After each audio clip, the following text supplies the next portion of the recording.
Vamos entonces a ir a la palabra del Señor y como dijimos, hoy seguiríamos con nuestra serie en Génesis. Pero antes de ir a la palabra, vamos a orar y vamos a pedir al Señor que hable a nuestras vidas a través de este pasaje de hoy. Padre, te queremos dar gracias. Estamos agradecidos por nuestra salvación, por la vida, por la iglesia, por cada uno de los dones que hay sobre nosotros, cada uno de los regalos que nos brindas cada día, cada una de tus bendiciones, por todo tu favor derramado sobre nuestras vidas. Respiramos por favor tuyo y por eso estamos agradecidos. Tu palabra además, Señor, es alimento para nuestra alma. Nos ayuda a enamorarnos más de Cristo, a comprender más tu verdad, a conocer más tu carácter. Y eso luego nos lleva a vivir una vida más conformada a ti. No podemos adorarte sin conocerte. No podemos vivir nuestra vida queriendo vivir a nuestra manera nuestra fe. Debemos conocerte para adorarte como a ti te gusta, para vivir como a ti te agrada. Y por eso tu palabra es necesaria cada día en nuestras vidas. Así que hoy háblanos a través de las Escrituras, Señor, para poder conocerte más y adorarte mejor. Te lo pido en el nombre de Jesús. Amén y amén. Hoy vamos a seguir con nuestra serie en Génesis. Y me gustaría empezar con una frase que dice así: el relato del arca de Noé no es un cuento infantil, dulce y amistoso, sino el reflejo de la maldad del hombre, la paciencia de Dios, el juicio venidero, la ira sobre los impíos y la gracia como único medio de salvación. Yo no sé si se llegaron a poner las imágenes que pasamos después. Exacto. Cuando nosotros buscamos el arca de Noé en internet, usualmente nos aparece la imagen de la izquierda, llena de colores, como si fuera un cuento, como si fuera un relato bonito, para que los niños vean una bonita historia. Es normal, a los niños intentamos siempre adaptarles un poco el contenido de las Escrituras. Intentamos que les sea más fácil de comprender, incluso más fácil de digerir. Pero uno de los grandes peligros que corren los padres muchas veces es que sus hijos acaben pensando que la Biblia son cuentos. Porque sus hijos saben que está el cuento de la Caperucita Roja, que está el cuento de la Cenicienta, que está el cuento de Blancanieves, que está el cuento de los 3 cerditos. Pero no podemos hacer que nuestros hijos, cuando le pregunten cuál es tu cuento preferido, digan el del arca de Noé, el de David y Goliat. Nuestros pequeños deben ver los relatos bíblicos como historia. Los niños no tienen que ver el arca de Noé como Blancanieves, sino como cualquier otra parte de la historia que les enseñan. La conquista de un país, la Segunda Guerra Mundial, como un suceso verdadero y no una historia que tiene que ver con Jesús o la Biblia, como un cuento bonito y dulce antes de irse a dormir. Porque si nosotros leemos la historia del arca de Noé, tiene una parte llena de gracia. Pero cuando miramos la otra imagen que hemos puesto a la derecha, nos damos cuenta que eso es la cara real del arca de Noé. Un sinfín de cadáveres, entre los cuales no solo habían perversos asesinos, no solo habían perversos ladrones, un sinfín de cadáveres en los cuales habían mujeres embarazadas, ancianos, y aunque no les guste pensar, niños de 2 años, de 3 años, porque todo, menos aquello que Dios reparó en el arca, fue consumido por el diluvio. Nuestros niños no pueden pensar en el arca de Noé como una historia dulce, sino como un relato lleno de la gracia de Dios, pero también lleno del juicio de Dios. Y así tenemos que ver nosotros el texto de hoy. Porque nuestro texto, siguiendo con el pasaje que dejamos atrás la semana pasada, empieza con un anuncio. El anuncio de un juicio. No un anuncio bonito, no un anuncio agradable, sino un juicio anunciado. En Génesis capítulo 6 y el versículo 13, dice lo siguiente: entonces Dios dijo a Noé: he decidido poner fin a toda carne, porque la tierra está llena de violencia por causa de ellos. Y he aquí, voy a destruirlos juntamente con la tierra. Mira, he decidido poner fin a toda carne, le dice Dios a Noé, porque la tierra está llena de violencia por causa de ellos. Eso es una realidad maravillosa que jamás debemos olvidar. Si hay maldad en la tierra, si hay violencia en la tierra, si hay muerte en la tierra, si hay abusos en la tierra, es por la carne que hay en la tierra.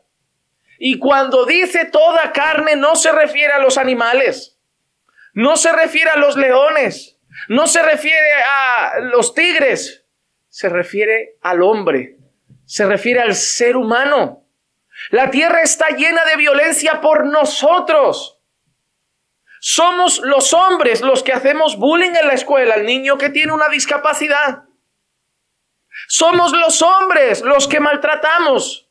Y hablo hombres en sentido general, la raza humana. Somos los hombres los que robamos, somos los hombres los que traficamos con drogas, somos los hombres los que asesinamos por gusto, somos los hombres los que nos metemos en una pandilla a matar a otra pandilla, somos los hombres los que hacemos guerra, somos los hombres los que fabricamos armas de guerra, somos los hombres los que por codicia quieren invadir territorios que no son suyos. Todo lo malo que hay en esta tierra tiene un origen: el ser humano.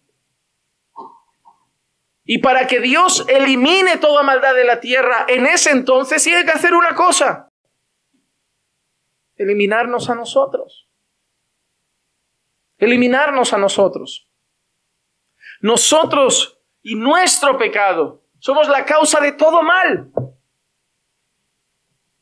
Cuando hay gritos en el hogar, cuando hay tensiones en las familias, peleas, no es el diablo. No es el vecino, somos nosotros los que gritamos a nuestra esposa. Son nuestras esposas las que nos gritan a nosotros. Somos nosotros los que traicionamos a nuestros hijos. Son nuestros hijos los que nos deshonran y desobedecen. La maldad es nuestra. Somos la causa de todo mal en este mundo. Y Dios dice: he decidido poner fin. He decidido acabar con todo. Imagínate las veces que tú en algún momento de tu vida, en algún ambiente, circunstancia, trabajo, en alguna cosa vivida, has llegado hasta un límite de tu paciencia que has dicho: se acabó, hasta aquí, pongo fin, no puedo más. Eso es lo que Dios expresa, mirándonos a nosotros. Mirándonos a nosotros, Dios decide poner fin. Porque la tierra está llena de violencia por causa de ellos. Y he aquí, voy a destruirlos juntamente con la tierra. No es el diablo hablando, es Dios hablando. Y algo que me gusta de Génesis es que muestra la cara real de Dios. Porque en muchas iglesias hoy solo se conoce la mitad de Dios. La paciencia de Dios, la bondad de Dios, la misericordia de Dios, la gracia de Dios, el amor de Dios. Pero se habla poco de la ira de Dios, la santidad de Dios, la justicia de Dios.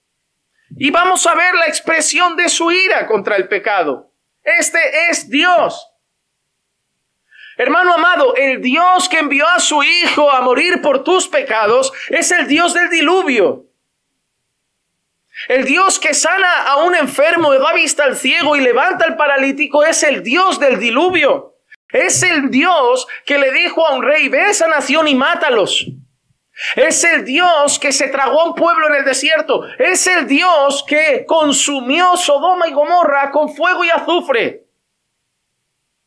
No veas solo las curas de Dios, los milagros de Dios, ve la ira de Dios. Porque si solo ves la parte dulce que nos venden en algunas congregaciones, vas a vivir sin respetar a Dios. Cuando un padre solo muestra su cara dulce a los hijos acaban siendo rebeldes, desobedientes y sin respeto hacia su padre. Su padre necesita disciplina. Su padre necesita mostrar su rectitud, su disciplina, su valor moral en esa casa, poner límites. Porque si no, su hijo no le va a obedecer. No vamos a andar en santidad si no somos capaces de ver la santidad de Dios. Porque muchos viven pecando con la idea de que allá arriba hay un señor mayor de barba blanca que pasa todo por alto, que lo perdona todo, que no castiga nada y que al final, ¿sabes qué? Todo el mundo va a entrar en el cielo porque es muy bueno. Pero no es la realidad. El infierno está lleno y se sigue llenando cada día. Y si tu familia o tú no te arrepientes de tus pecados y vives para el Señor, te vas a ir al infierno por toda la eternidad. Esa es la realidad. Y te va a condenar allí un Dios bueno, pero también justo y también santo. Solo vas a vivir en piedad y santidad cuando seas consciente de cuán santo es Dios. El día que esos dos muchachos decidieron cambiar el culto, improvisar y le ofrecieron, como dice el texto, fuego extraño al Señor, el Señor los mata. No dice, oye, no me gustó el culto, oye, cuidado con la música, oye, cuidado con esto. Los mata, los fulmina. ¿Y sabes qué dice Dios? Dile a su padre, como santo seré tratado. A mí se me respeta. Conmigo no se juega. ¿Y cómo lo he probado? Los he matado por un solo culto que no me gustó. Ananías y Zafira, una mentira. Muertos. ¿Sabes lo que está diciendo Dios? A mí se me respeta. A mí se me respeta. Os saco de Egipto. Os llevo en el desierto. Columna de fuego. Nube para cubriros y guiaros. Maná para que no paséis hambre. Pero os voy a tragar en el desierto porque a mí se me respeta. Hermano amado, Dios es santo. Dios es amor. Pero casualmente, en ninguna parte de la Escritura se enfatiza ninguno de los atributos de Dios como la santidad. La manera como la Biblia resalta algo es la repetición. Para los hebreos, repetir algo es signos de exclamación, negrita y subrayado. Y ningún atributo de Dios se dice en ninguna parte. Dios es amor, amor, amor. Dios es misericordioso, misericordioso, misericordioso. Dios es bueno, bueno, bueno. Solo de uno hay un énfasis añadido. En una visión gloriosa de Isaías y en un relato de Apocalipsis leemos 2 veces en la Biblia, Dios es santo, santo, santo. Y el diluvio es la prueba de que Dios es santo. Y la iglesia debe anunciar el juicio de Dios sobre los pecadores.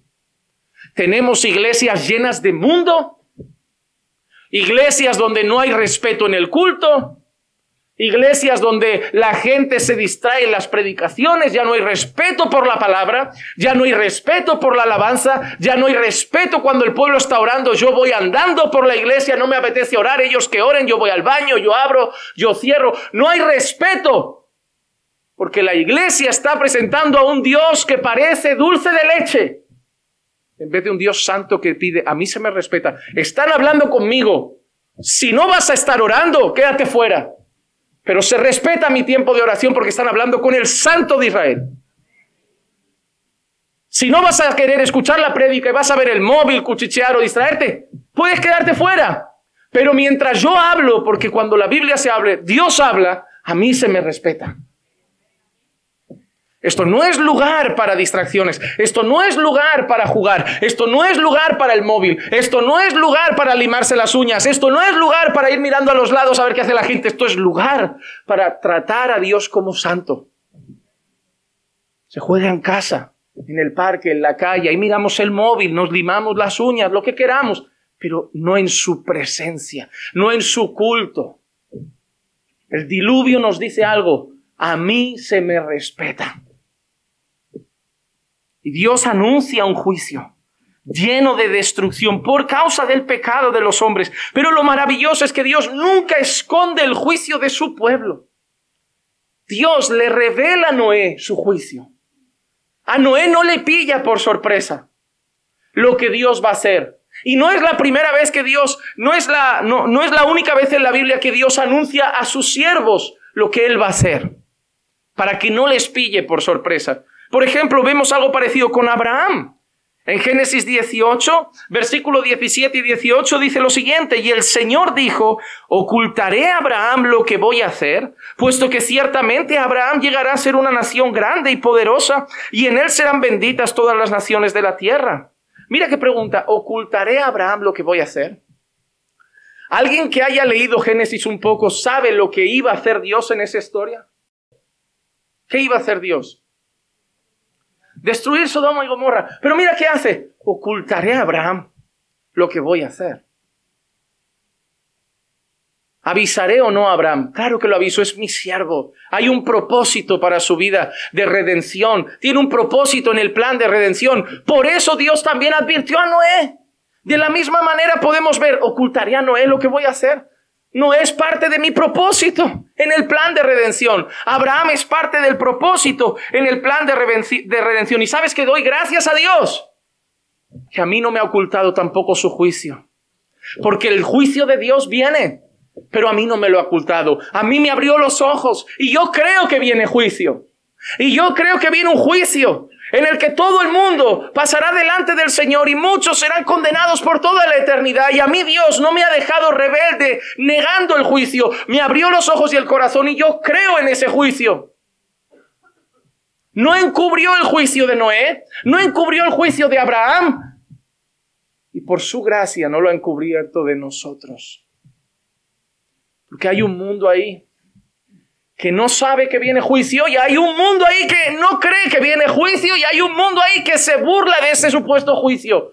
Pero a sus siervos, Dios les ha revelado el juicio. Nosotros no solo somos conscientes de la gloria que viene, también somos conscientes de la condenación que viene. Y si sabemos de un juicio, no podemos callar. No podemos callar eso. No puedo saber que alguien va a morir. Imagínate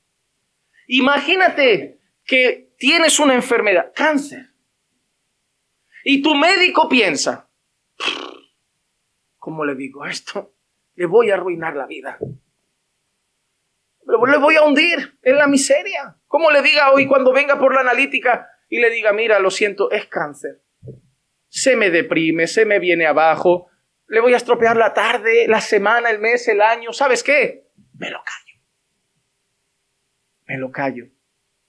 Y a lo mejor un tiempo después esa persona cae desplomada en casa y ya está moribunda y está sin peso en los huesos. ¿Qué ha pasado? Mira, no te lo queríamos decir por no amargarte, por no enfadarte, por no entristecerte, por no deprimirte, pero es que tenías cáncer.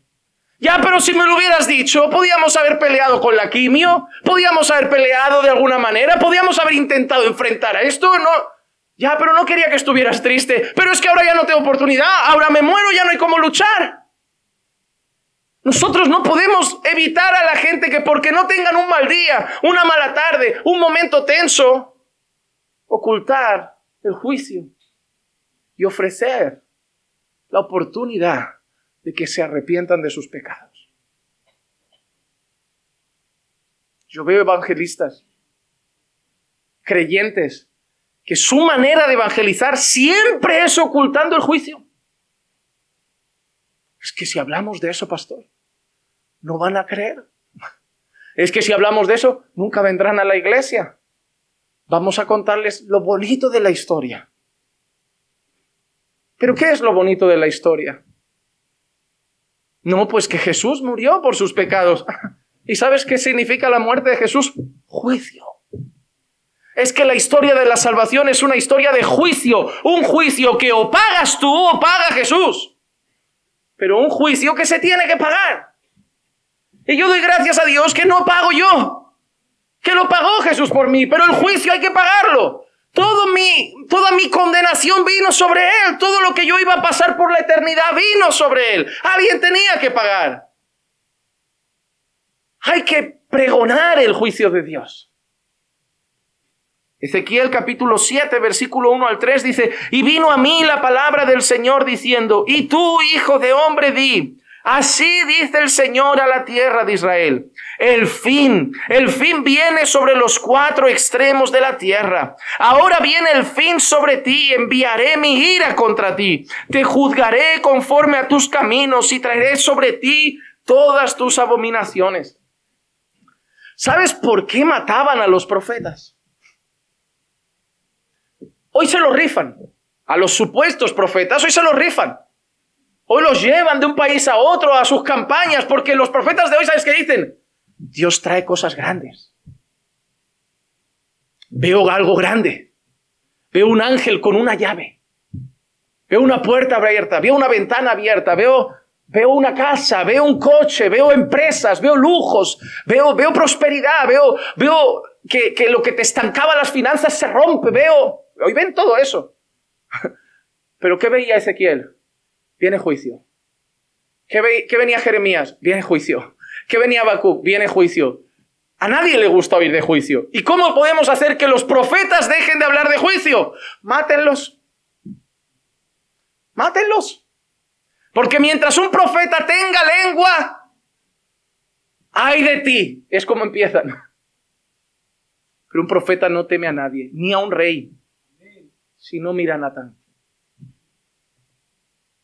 Ni a los reyes temen los profetas. Cuando un profeta iba a una ciudad, el pueblo temblaba. Porque el pueblo no es tonto. A ver, dudo que el Señor me traiga una casa con la vida que estoy llevando. Dudo que el Señor me traiga una llave de una mansión con la vida que estoy llevando. Y si ese profeta camina con Dios, y si ese profeta anda con Dios, sabe cómo ando yo. Y lo que viene a decir no va a ser bueno. Porque los fariseos querían matar a Jesús. Porque decía que era Dios. En parte. Porque hacía eso. En parte. Pero también porque les ponía el dedo en la cara y decía, ¡ay de vosotros! Yo sí que sé la verdad. La gente os aplaude. La gente se inclina y dice, tienes que ser como Nicodemo. Cuando seas grande, hijo mío, ojalá llegues a los zapatos de Nicodemo. Y Jesús miró a Nicodemo y le dijo, tienes que nacer de nuevo. Aquellos iban con sus bordones largos, sus túnicas, sus ropas sacerdotales, farisaicas. Y Jesús los miraba y dice, por dentro están muertos. Solo quieren ser aplaudidos. Y los fariseos por dentro, maten a ese hombre ya. Cuando se levantan predicadores estilo Hillsong, todo el mundo llena esas iglesias. Todo el mundo quiere ese mensaje, hasta el mundo. Te llevas a Hillsong un mundano y te dice, me encantó tu iglesia. Le encantó. ¿Cómo le puede gustar a un mundano la iglesia? Si el mensaje le va a doler. Porque o bien se arrepiente y cree, o bien odia el mensaje. Porque dice la Escritura que el impío no prevalece en la congregación de los justos. Y si el impío está a gusto en la congregación de los justos, es que no son justos, sino que son impíos como él. Hermano amado, la gente hoy prefiere una dulce mentira que una amarga verdad. Prefiero seguir creyéndome la mentira de que soy cristiano y en esa iglesia estoy cómodo, que ir a una iglesia donde no me hagan sentir cristiano. Por eso muchos en aquel día dirán, Señor, Señor. Y si tú dices, Señor, Señor, no va a ser porque yo no hice mi trabajo. El día que muchos digan, Señor, Señor, si han estado aquí, se acordarán de sus pastores. Porque yo no quiero que llegues allí diciendo que fui el más guay. Pero si dices Señor, Señor, no será porque faltó advertencia desde este púlpito. Daremos nuestra vida para que ninguno lo tenga fácil para irse al infierno en esta iglesia. No podemos salvar a nadie, pero vamos a mostrar una puerta estrecha, porque la ancha no lleva al cielo. Prefiero que un día me encuentres por las calles celestiales y digas, gracias. Al principio te tenía una manía, pero gracias.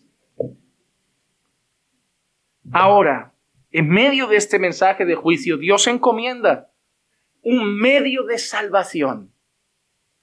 Porque hay juicio, pero hay medio de salvación. Y aquí es un arca. En Génesis 6, 14 al 16 leemos, hazte un arca de madera de ciprés. Harás el arca con compartimentos y la calafatearás por dentro y por fuera con brea. Y de esta manera la harás. De 300 codos la longitud del arca, de 50 codos su anchura y de 30 codos su altura. Harás una ventana en el arca y la terminarás a un codo del techo y pondrás la puerta del arca en su costado. La harás con piso bajo, segundo y tercero. A lo largo de la historia, muchos predicadores han querido buscar a Jesús en el arca. Y Jesús es el arca, no está en el arca. Lo que hay gente que lo busca en cada elemento del arca. Miramos, madera. Ahí, bueno, Jesús, eso puede representar la cruz. La ventana, eso puede representar la luz que entraba. La ventana era para que entrara luz en el arca. Y Jesús es la luz de este mundo. Yo no sé si apostaría que cada elemento lleva a Jesús, pero el arca sí. El arca era el único medio de salvación. Y Jesús es el único medio de salvación. No hay que ir quizá más fondo que eso. Lo curioso del arca es esto. La palabra arca aquí es la palabra tebá. Significa arca, arquilla, caja, cofre. Y no sale solo una vez en la Biblia. Sale en otra ocasión. En Éxodo capítulo 2 y el versículo 3 leemos así. Pero no pudiendo ocultarlo por más tiempo, tomó una cestilla de juncos y la calafateó, esa palabra. Hoy me va a amargar el día. Suerte que creo que ya no la digo más. Con asfalto y brea. Entonces puso al niño en ella y la colocó entre los juncos a la orilla del Nilo. En el momento que se buscaba el exterminio de esos niños, deciden poner ¿a qué niño ahí? Moisés. Y qué casualidad que también calientan, y lo voy a decir así, protegen de la temperatura ambiental con asfalto y brea esa cestilla. Así como se puso brea en el arca. Pero es que la palabra que aquí se traduce como cestilla es la misma palabra que arriba en Génesis se traduce como arca. La misma palabra. El arca que llevó a Noé dentro para su salvación es el arca, de alguna forma, que llevó a Moisés dentro para su salvación. Noé fue guardado de un diluvio. Moisés fue guardado de un río bien peligroso. Pero en ambos casos hay una cosa curiosa. Ambos eran hombres que tenían historia en el plan de redención de Dios. Todos aquellos que Dios incluye en su plan de redención entrarán en un arca. Ellos entraron en la de Noé. Moisés entró en el arca que llama cestilla. Y nosotros entramos en Cristo. Pero todos aquellos que están dentro del plan de redención entrarán en el arca. Y el arca solo tiene una entrada. La cestilla de Moisés solo tenía un espacio para que el niño fuera introducido. El arca de Noé solo tenía una puerta. Y la puerta es Cristo Jesús. No hay otra entrada al arca, sino la puerta. Y no hay otra entrada a la gloria eterna, sino la puerta. Y esa puerta es nuestro Señor y Salvador Jesucristo. Juan capítulo 10, versículo 9 dice, yo soy la puerta. Si alguno entra por mí, será salvo. Y entrará y saldrá y hallará pasto. Yo soy la puerta. Al arca solo se podía entrar por la puerta. A la gloria solo se puede entrar por la puerta. Y esa puerta es Jesucristo. No es María. No son las buenas obras. No es la perfecta obediencia de los hombres. No es el guardar todos los mandamientos, porque eso es imposible para nosotros. La única entrada a la gloria es la puerta que es Cristo Jesús. Hay que decirle al mundo que viene un juicio sobre sus vidas, pero hay una puerta y no está cerrada, está abierta. Está abierta. Una puerta a la que tenemos que invitar a todos. Una puerta a la que tenemos que invitar a nuestros familiares. Una puerta a la que tenemos que invitar a nuestros compañeros de trabajo. Una puerta a la que tenemos que invitar a nuestros vecinos. La puerta está abierta y debemos decirle al mundo que la puerta está abierta. Debemos decirle al mundo que el juicio de Dios viene, pero también decirle al mundo que la puerta para no recibir ese juicio está abierta. Porque hay una noticia muy triste. Porque no estará abierta siempre.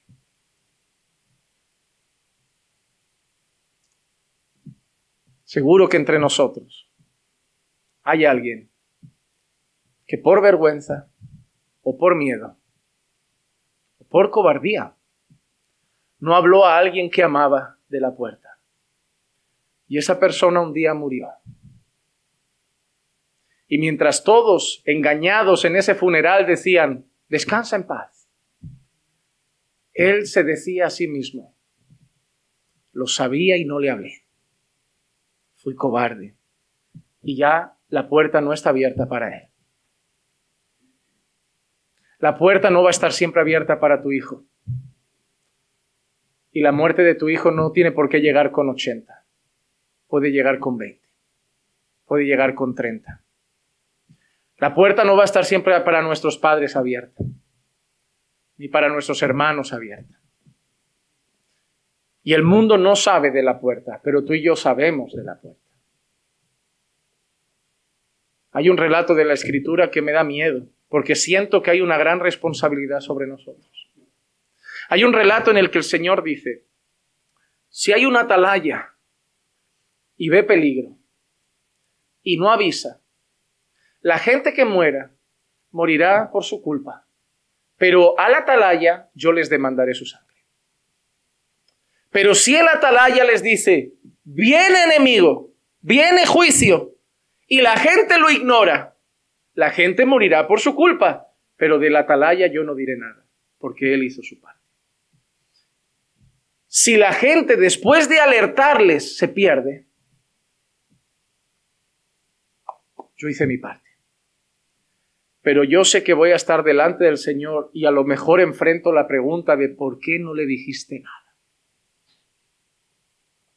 Él está en el infierno por sus pecados, no por ti. Pero ¿por qué no le dijiste nada? Tan valiente que eras para defender a Cristiano Ronaldo. Tan valiente que eras para discutir por Messi y el fútbol. Tan valientes que sois para hablar de ideología de género. Tan valientes que sois para hablar de feminismo. Tan valientes que sois para defender a vuestros candidatos políticos. A veces siento que somos más valientes para defender nuestras ideologías que a nuestro Señor. Siento que a veces damos de frente para defender valores, pero somos cobardes para hablar de Cristo. Yo me he visto en mesas levantar la voz con autoridad y decir, porque la ideología, porque el feminismo, pero no he hablado así para presentar a Jesús. He permitido que no toquen mis valores delante de mí, pero he escondido a Jesús. Y me he sentido más de una vez como esa atalaya que un día estará delante del rey y le preguntará, ¿por qué no dijiste nada? Ellos no sabían que venía juicio. No se lo tienes que decir toda la vida, ¿eh? Con que se lo digas una vez, tú ya no eres responsable. Yo no lo tengo que decir cada día a lo mejor, ni cada minuto, ni cada hora. Pero una vez sí. Una vez sí. Solo una vez es necesario. Y puede haber salvación. Porque la realidad es que la puerta no siempre estará abierta. En Lucas 13:25 leemos, después que el dueño de la casa se levante y cierre la puerta, y vosotros estando fuera comencéis a llamar a la puerta diciendo, Señor, ábrenos. Él respondiendo os dirá, no sé de dónde sois.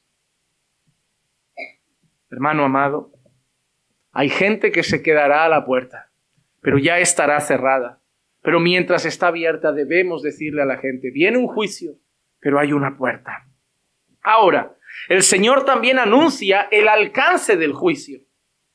Versículo 17 de Génesis 6. Y he aquí, yo traeré un diluvio sobre la tierra para destruir toda carne, en que hay aliento de vida debajo del cielo.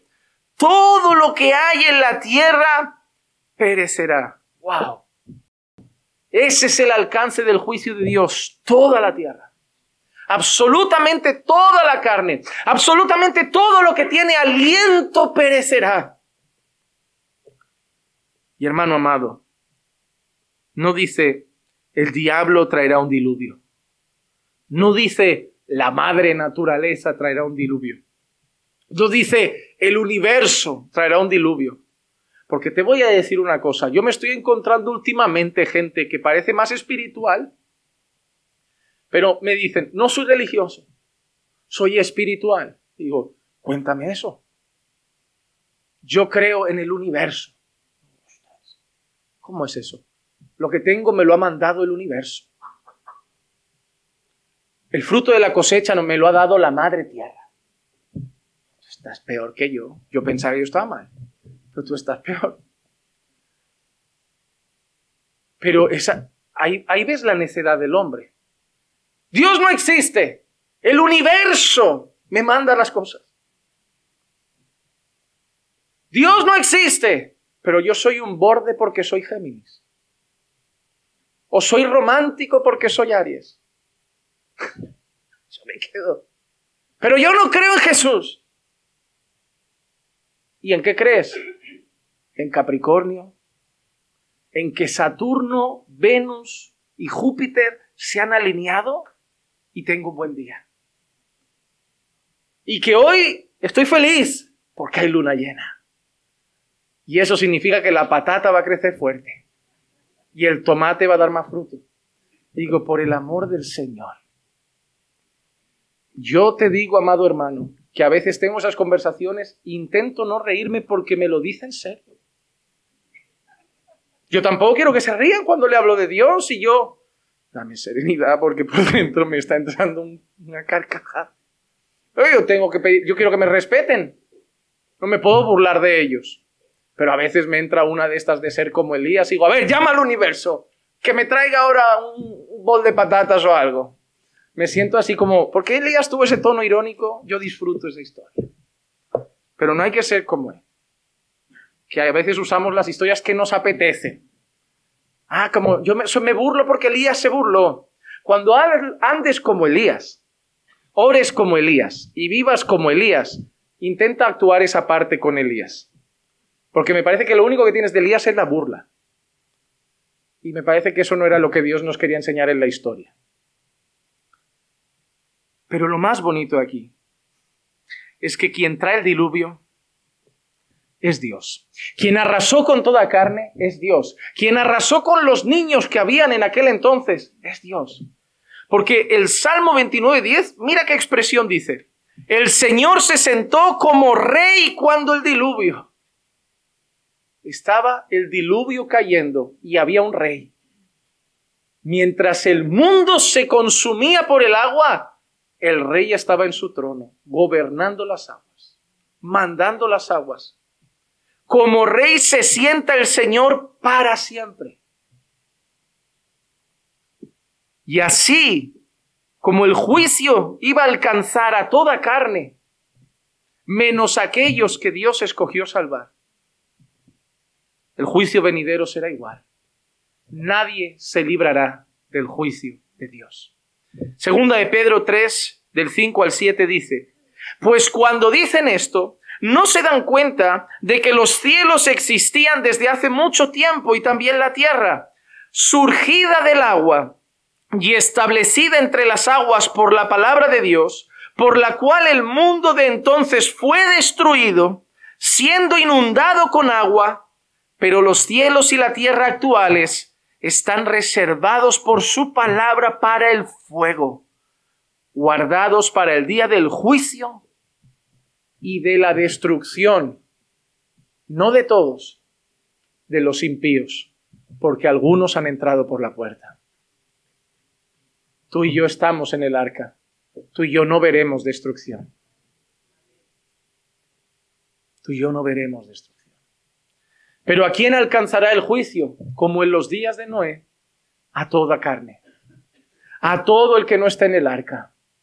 Y en aquel entonces dice que fue agua, y ahora dice que será fuego. Por eso, amado hermano, hoy es día de celebrar que estás en el arca. Pero aquí hay gente hoy que no está en el arca. Y yo, en medio de todo esto, te animo a no desaprovechar la paciencia del Señor. A no jugar con la paciencia del Señor. ¿Sabes cómo ese marido que hace daño a su esposa y su esposa le dice un día, no aguanto más, cualquier día cojo y me largo? Pero no se va. Entonces él se vuelve más sinvergüenza. Porque en el fondo piensa, nunca se va a ir. Solo amenaza. Y vuelve a hacérsela y le dice, me estás cansando. Y vuelve a hacérsela y le dice, un día no estaré cuando llegues. Pero como siempre está, ya han pasado un año y otro y está, el sinvergüenza piensa que nunca se irá. Hasta que un día llega y no está en casa. Llora, pero ya no está. Ese día grita, sufre, clama, pero ya no hay vuelta atrás, se fue. Abusó de su paciencia. Así hay muchos con Dios. Estoy tonteando con el pecado, pero Dios no castiga. Mira, ni me despiden del trabajo, ni estoy enfermo. Sé que no estoy bien con Dios, pero estoy bien, en la vida bien. Y ahí nos volvemos más sinvergüenzas.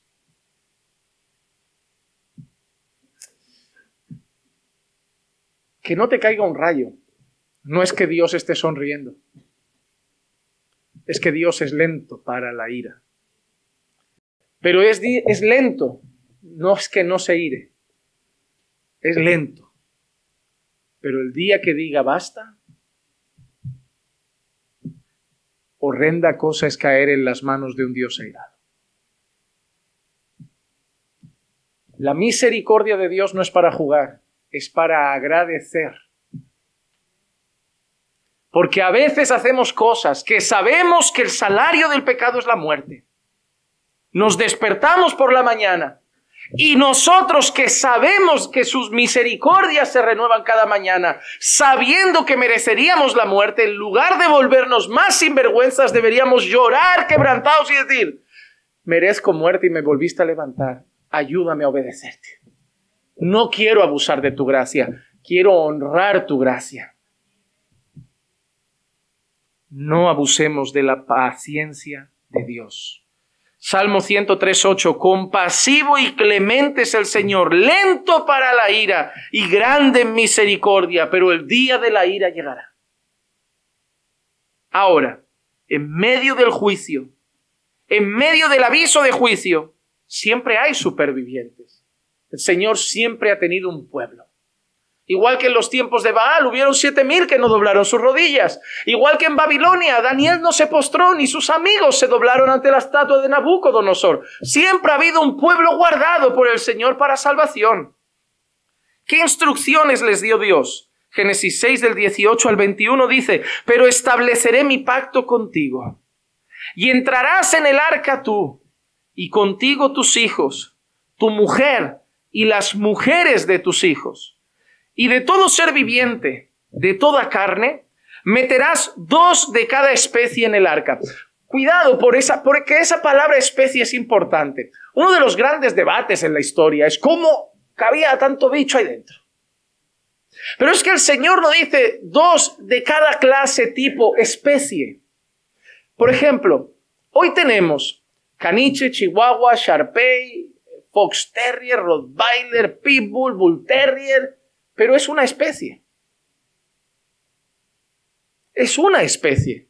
Hoy tenemos caballo, pony, caballo de este, caballo de aquel, caballo árabe, caballo tal. Es una especie. No era un bicho de cada. Era una pareja de cada especie. Y eso es importante entenderlo porque la cantidad de animales que visualizamos en el arca cambia muchísimo cuando entendemos esto. Porque nosotros vemos cantidad de perros por la calle, pero todos los perros vienen de una pareja de chuchos. Nosotros, hermano, aunque tú no lo creas, el gato y el tigre son de la misma especie. Se llaman felinos. Y aunque no lo quieran algunos, la rata y el cuy son de la misma especie. Y que nadie se enfade cuando yo digo que en algún país come rata, porque son de la misma especie. La rata, el cuy, el hámster, son roedores. ¿Es así o no es así? Hay 30,000 clases de delfines. Hay 20,000 clases de tiburones. Pero las especies son mucho más reducidas. Que por cierto, cuando te pregunten ¿quiénes no murieron en el diluvio? Los únicos que el agua no fue problema. Esos no tuvieron ningún problema. Pero entendamos eso para visualizar también la cantidad de animales. Mira lo que dice ahora. Meterás 2 de cada especie en el arca para preservarles la vida contigo. Macho y hembra serán. Porque si metes macho y macho, no crece más. Si metes hembra y hembra, no creces más, porque la única posibilidad de poblar la tierra es macho y hembra. ¿Queda claro? No perdamos de vista valores tan sencillos como esos, porque hoy hay que resaltarlos. De las aves según su especie, de los animales según su especie, de todo reptil de la tierra según su especie, 2 de cada especie vendrán a ti para que les preserves la vida. Qué hermoso también aquí lo que hace el Señor. Vendrán a ti. Porque si Noé se tiene que poner a ir a buscar a los 2 de cada especie, la cosa se complica, Pero Dios es soberano, no solo sobre los hombres, sobre toda la creación. Dios gobierna las estrellas, Dios gobierna los mares, Dios gobierna los vientos y Dios gobierna la fauna. Porque ¿quién los mandó para allá? El Señor que manda sobre todo. Él es rey para siempre. Y tú Toma para ti de todo alimento que se come y guárdatelo, y será alimento para ti y para ellos. Ahora, en estos versículos Dios ha dado una estructura de qué va a preservar de la creación. Versículo 18, las personas, Noé y su familia. Versículo 19 y 20, especies animales. Y versículo 21, alimentos para sobrevivir. Así que en medio del anuncio de juicio hay esperanza de una nueva creación. Y la esperanza que tenemos nosotros hoy sigue siendo la misma. Cuando miramos el mundo a nuestro alrededor, todo es muerte y destrucción. Pero nuestra esperanza es que todo será renovado por el Señor. Hasta la tierra misma sufre. Porque la tierra sufrió el diluvio. Y hasta hoy la tierra sufre por nuestro pecado.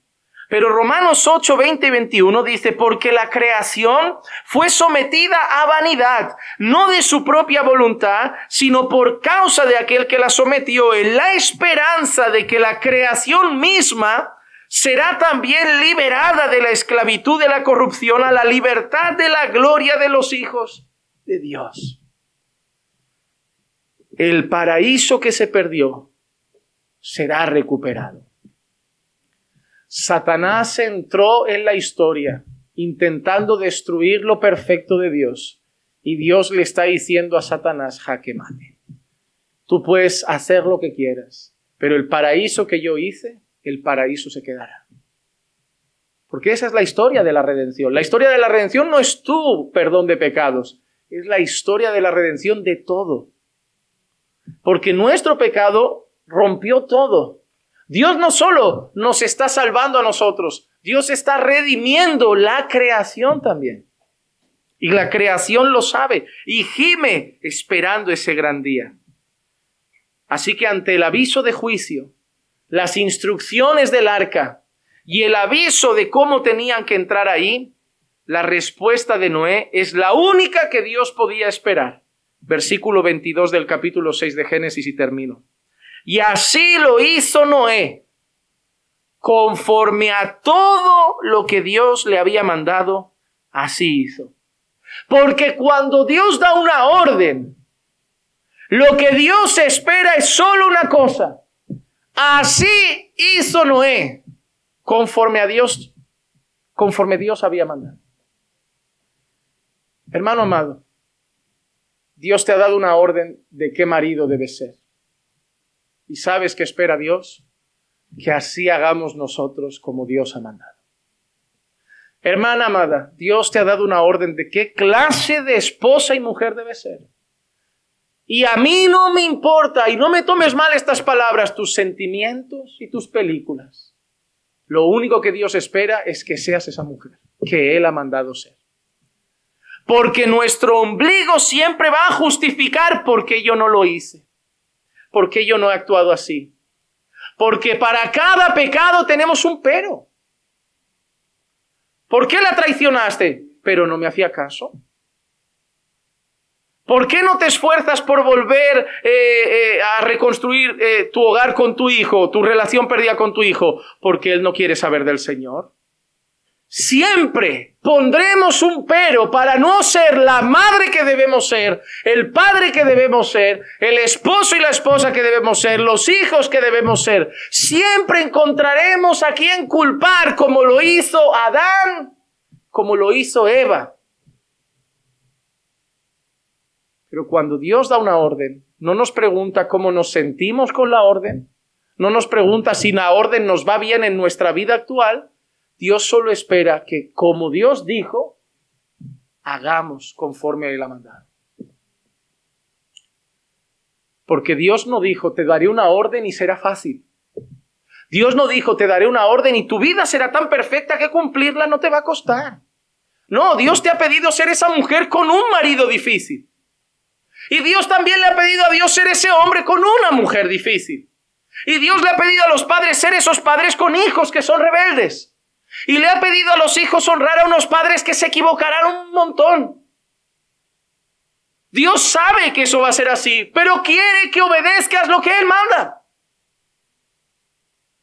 Jesús dijo, mi comida es hacer la voluntad de mi Padre. Y tuvo un incrédulo, un traidor, uno que lo negó, un pueblo que lo quería matar, otro pueblo que dudaba de él, otro pueblo que solo estaba interesado en la provisión y luego no en su palabra. Pero él hizo su parte. Él hizo lo que el Padre dijo que tenía que hacer. Y nadie ha tenido más motivos para reclamar y decir, yo no voy a hacerlo si esta gente no vale nada. Que Jesús sí lo hizo. Cuando llegues delante de Dios, Dios no quiere escuchar tu historia de por qué no lo hiciste. Dios quiere solo una cosa, lo hice por ti. No me lo pusieron fácil. Era muy complicado perdonar a esta gente, Señor. Lo de 70 veces 7 lo superaron a los 2 años. Ya vamos por 100 veces 7. Y si fuera mi carne, Señor, yo dejo a ese hombre. Y si fuera mi carne, yo mando a esos hijos a Pamplona. Y si fuera mi carne, yo no perdono a ese hermano. Y si fuera mi carne, yo contesto como me hablaron. Y si fuera mi carne, yo les guardo rencor. Y si fuera mi carne, yo me separo y me alejo de mi familia para siempre. Y si fuera mi carne. Pero no se trata de mi carne, se trata de mi espíritu. Porque yo ya no estoy en la carne. Porque yo ya no soy un mundano para justificarme en el ambiente y decir que mi carne entonces manda, porque el ambiente me lo pone difícil. Porque me voy al psicólogo y me va a decir, sal de ese lugar tóxico. Ah, mira, es que sal de esa familia tóxica. Abandona a ese hijo tóxico. Abandona a ese marido tóxico. Abandona a esa esposa tóxica. Abandona a ese padre tóxico. ¿Te has dado cuenta que para los psicólogos todo menos nosotros somos tóxicos? ¡Qué casualidad, eh! Tú eres una perita en dulce. Pero yo me puse a pensar. Todo es tóxico menos yo. ¿Será? Porque también es mucha casualidad que mi padre sea malo, mi madre sea mala, mi hermana sea mala, mi iglesia sea mala, mis hermanos sean malos, el jefe malo, el político malo, el país malo, la necesidad mala y yo bueno. ¿Será? A ver si va a ser al revés, que el insoportable soy yo y por eso la gente lo lleva mal conmigo. ¿Será que sí? ¿Será que a ti no te aguanta tu marido, pero tampoco te aguantará el segundo y el tercero? ¿Será que a ti no te aguanta tu esposa, pero tampoco te aguantará la otra que parece que va a ser mejor y la otra y la otra y la otra? ¿Será que a ti no te aguantan tus hijos, pero tampoco? ¿Será que a ti no te aguantan tus... ¿Será que el problema no son tanto los otros? Por eso, mientras los psicólogos dicen culpa para afuera, el Evangelio dice culpa para adentro. Mientras los psicólogos dicen ellos tienen la culpa, Dios dice contra ti yo he pecado. Yo llego al Padre y digo, Padre, es que siempre quisiste más al hijo mayor, es que me tenías manía, al otro lo querías más. No, Padre, he pecado contra el cielo y contra ti. Aquí no hay excusa, soy un rebelde. Eso es lo que quiere el Evangelio. Que dejes de mirar fuera para justificarte y decir, soy pecador. Yo rompí mi pasado. Yo rompí a mis hijos. Yo rompí. Si hoy tengo la vida patas arriba, yo la puse patas arriba. No fueron mis padres, la infancia, mi tío el borracho. Yo tengo 35 años. Yo la tengo así porque yo quiero tener esta vida. Yo dejé los estudios, yo dejé esto, yo fui rebelde. Yo hoy tengo la vida desordenada que tengo porque yo la desordené. Punto y final. Es el primer paso para empezar a ordenarla, ¿eh? Porque si no te digo que llegas a los 40 culpando al mundo de que tienes la vida desordenada y te mueres con 60 con un matrimonio desordenado, una vida desordenada, una vida financiera patas arriba, hasta que no te pares y digas, yo tengo la vida que yo he sembrado, porque todo lo que el hombre siembra, eso lo cosecha. Y Dios no miente. El primer paso para empezar a plantar nuevas cosas es reconocer que lo que sembré hasta entonces es basura. Pero si empiezo a sembrar hoy mejores cosas, mañana no estarán, ¿eh? Tardan años en florecer. Mi vida la he destrozado años, no la puedo arreglar en 6 meses. De la misma manera tardaré años en arreglarla, pero hay que empezar un día, ¿eh? Pero Dios quiere que seamos obedientes. Y la obediencia es resultado de una cosa. de una fe verdadera.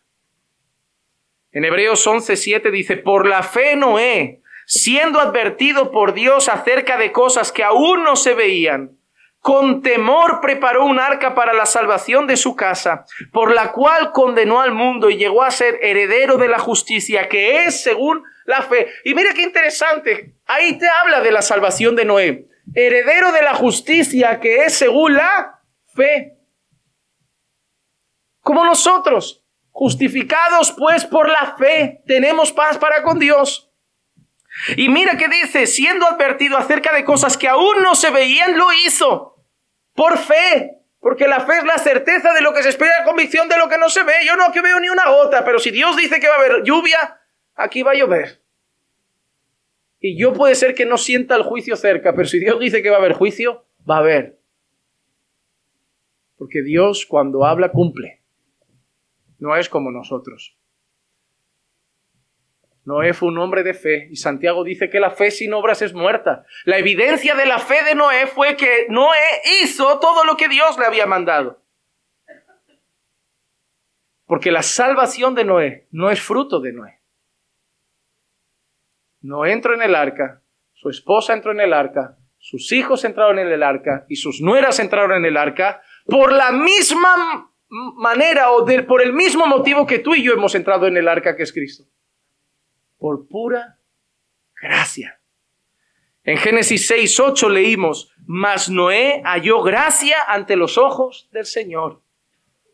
Y así como Noé fue salvo por la gracia de Dios, el día de hoy la salvación sigue siendo motivada por lo mismo, la gracia y el amor de Dios. Efesios 2:8-10, porque por gracia habéis sido salvados por medio de la fe. Y esto no es de vosotros, sino que es don de Dios. No por obras para que nadie se gloríe, porque somos hechuras suyas, creado en Cristo Jesús para hacer buenas obras, las cuales Dios preparó de antemano para que anduviéramos en ellas. Las obras son el resultado de la fe. La obediencia de Noé fue el resultado de su fe. ¿Quieres saber si eres salvo? ¿Quieres saber si estás en el arca? La pregunta es fácil. ¿Estás haciendo todo lo que Dios ha mandado? Porque la fe sin obras es muerta. Te puedes pasar toda la vida yendo a una iglesia. Es más, te puedes pasar toda la vida yendo a una buena iglesia. Pero sin santidad nadie verá al Señor. Porque la santidad es obediencia. Y la obediencia es el reflejo de la fe, que es el reflejo de la gracia salvadora de Dios en nuestras vidas. Anunciemos el juicio de Dios. No abusemos de la paciencia de Dios. Y celebremos la gracia que Dios tuvo con nosotros. Prediquemos el mensaje de salvación. Vino juicio y vendrá también. La puerta está abierta. Nosotros ya estamos dentro, pero multitud de personas todavía no.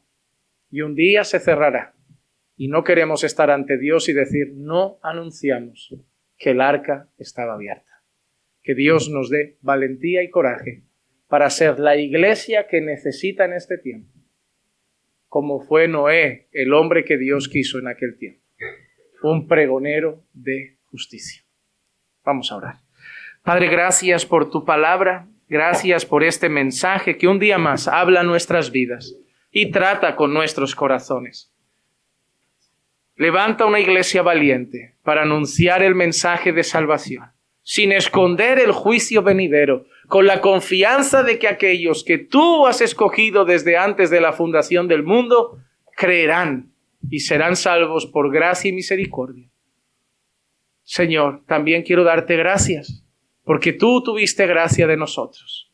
Seguiríamos en este mundo perdidos, aguardando el juicio venidero, ciegos y dando la espalda al mensaje de salvación. Pero tú tuviste compasión de nosotros y nos hiciste ver, creer y nos llevaste a ti, Señor, con cuerdas de amor.